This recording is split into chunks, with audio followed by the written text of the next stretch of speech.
हम चाहता है इसको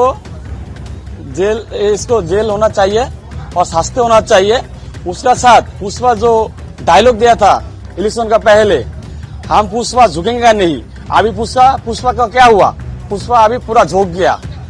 पुष्पा नहीं रहा अभी वो कुत्ते बिल्ली के तरह झुक गया। पुष्पा झुकेगा नहीं, ये वो डायलॉग था जिसने फाल्टा की हवाओं में खौफ भर दिया था। जहांगीर खान नाम का वो शख्स जो खुद को बंगाल की गलियों का पुष्पा समझता था, आज वही पुष्पा कानून की चौखट पर ऐसे रेंग रहा है कि जैसे किसी मरे हुए चूहे को घसीटा जा रहा हो। जिस चेहरे पर कल तक गुरूर का नकाब था, आज उस पर पुलिस के तौलिए का साया है। जी हाँ, फाल्टा का वो बाहुबली जो चुनाव के बाद से ही बिल में दुबका हुआ था, एसटीएफ ने उसे नेपाल बॉर्डर से ऐसे दबोचा है कि उसकी सारी फिल्मी हीरोपंती धरी की धरी रह गई।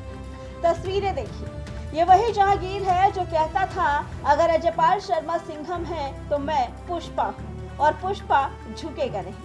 आज देख लीजिए, न सिर्फ झुका है बल्कि पस्त होकर रेंग रहा है। एसटीएफ ने जैसे ही जाल बिछाया, ये पुष्पा बंगाल छोड़कर नेपाल भागने की फिराक में था, लेकिन बंगाल की पुलिस और एसटीएफ ने उसे ऐसे भागने का 1 इंच भी मौका नहीं दिया। हर एग्जिट पॉइंट लॉक, हर रास्ता सील और फिर हुआ उस गुंडे का खात्मा जो खुद को कानून से ऊपर समझता था। जहांगीर का इतिहास कोई साधारण नहीं है।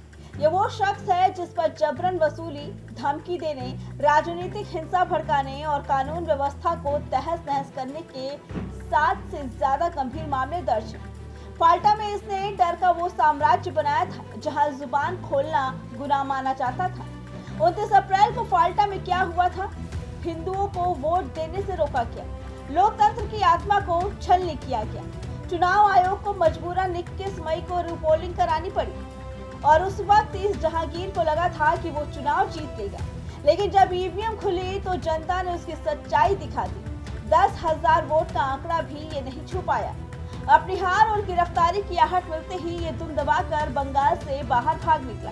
तो आप लोगों को कैसे पता चला कि ये जहांगीरी है? ये जहांगीर हमको मीडिया पे देखा है, अभी फायदा न्यूज में देखा है, अभी देख के हम अभी तुरंत आ गया।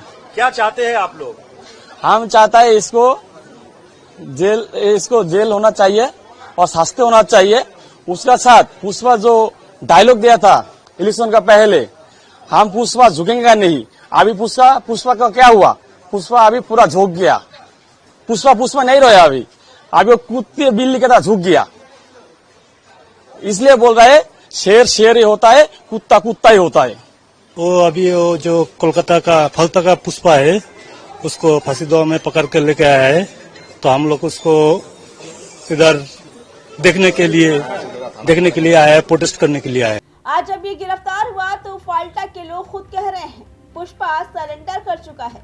ये सिर्फ एक गिरफ्तारी नहीं, ये उन तमाम लोगों के आंसू का इंसाफ है जिन्हें जहांगीर ने अपनी धमकियों से डराया था। आज इसे सड़क पर घसीटा गया तो लोगों की आंखें चमक उठी।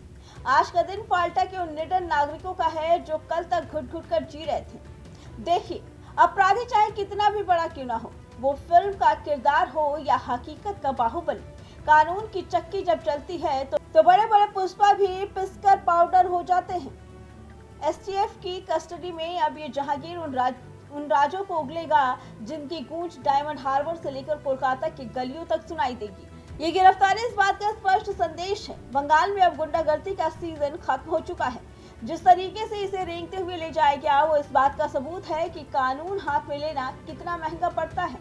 ये अंत है एक ऐसे अध्याय का जो नफरत और खौफ की स्याही से लिखा गया। अब आपसे एक सवाल, क्या आपको लगता है कि जहांगीर जैसे गुंडों को खुली छूट देने के पीछे भी बड़े राजनीतिक आकाओं का हाथ है? क्या ये गिरफ्तारी सिर्फ एक चेहरा है या पूरे सिंडिकेट का पर्दाफाश होगा?